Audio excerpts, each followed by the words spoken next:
more than 700 horsepower, the fastest, most powerful Ford Mustang ever, and we're talking about it right now. This news is all just coming out right now. I'm not actually in Detroit. I just received the press release from Ford, and I wanted to cover this as quickly as possible, get you some of the video that they've released and some still images, and tell you what we know about the car so far. 3 key bullet points. This will be the fastest, most powerful street-legal Ford ever sold. It'll be coming out later this fall, and will be producing more than 700 horsepower through a 5.2-liter supercharged V8. The new Mustang will be capable of mid 3-second 0 to 60 times. That puts it in a class of things like the Porsche 911 Turbo and the Tesla P100D. It'll also have a sub 11-second quarter-mile time.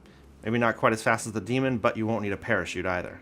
According to Ford, the Shelby GT500 features the best track times of any Ford Mustang to date, which is interesting. You'd expect the GT350 to remain sort of the track weapon and the GT500 to be the GT car, the drag car, but not so. This will be the fastest Mustang available right now from the factory on the track too.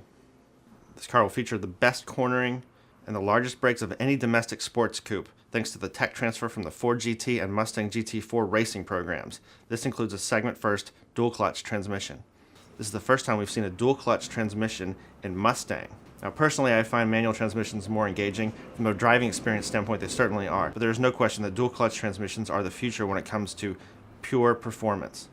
A lot of tech and aero has gone into the design of this car. According to Ford, the aero-led design increases downforce and thermal management, while Ford Performance race-tuned active chassis drive modes make this the most advanced performance Mustang to date. So it's interesting, and it was something that I expected. Once I saw how fast this car was in terms of 0 to 60, you've got to have some active chassis management, you've got to have some traction control, and you probably need a dual clutch in order to achieve these numbers.